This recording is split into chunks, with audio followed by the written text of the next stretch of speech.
సమయం 5:30 గంటలు కావస్తుంది. వార్త ప్రసారం కోసుపాలెం కేంద్రం నుంచి వింటారు. వార్తలు చదువుతుంది రామా కోసూరు. ఈ రోజున చలి చాలా తగ్గిపోయింది. సో మంచు కూడా ఎక్కువ లేదు ఈ రోజున.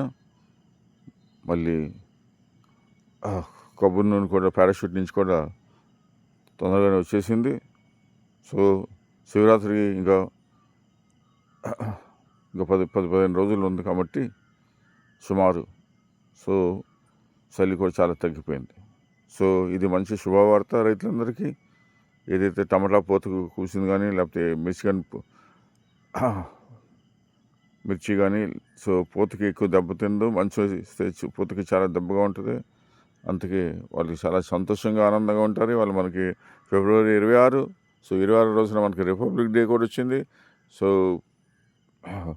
ఢిల్లీలో ఇండియా గేట్ నుంచి రాష్ట్రపతి భవన్ వరకు మరి చాలా ఉత్సాహంగా ఆనందంగా చాలా వాళ్ళ రాష్ట్రాలు వాళ్ళ ఇది పరేడ్ చేస్తారు.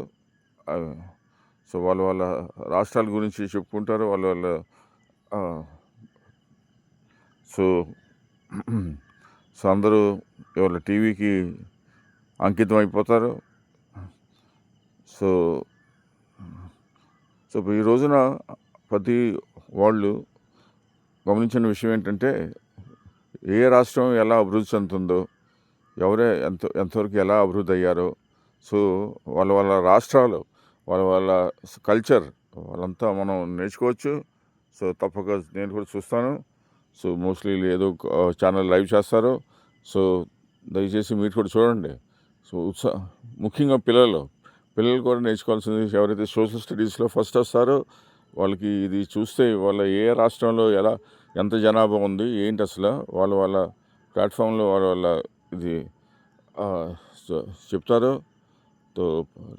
సో ఇండియా గేట్ నుంచి రాష్ట్రపతి భవన్ నుంచి ఇండియా గేట్కి పరేడ్ అవుద్ది ఇవాళ. సో రిపబ్లిక్ రోజున కాబట్టి సో అందరూ చూడవలసిన కోరుతున్నాం. వార్తా సమాప్తం.